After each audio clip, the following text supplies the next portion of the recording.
Paano po kung yung respondent lang po ang uma-attend sa preliminary investigation at wala rin po siyang counter affidavit?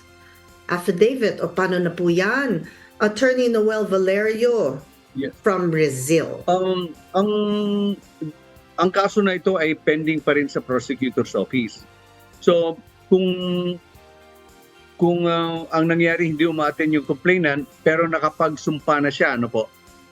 Ibig sabihin, hindi naman tatanggapin po yung complaint affidavit. Hanggat hindi nasusumpaan sa fiscal's office. Ibig sabihin, tapos na ho yung panunumpa, tapos na yung obligasyon ng complainant para umattend ng hearing. So, ang susunod, pagpa-file ng counter affidavit. Ngayon, sa schedule na ho yun at hindi nag-file ng counter affidavit yung respondent, kahit na umattend siya, o pwedeng submitted for resolution at pwedeng matuloy yung kaso.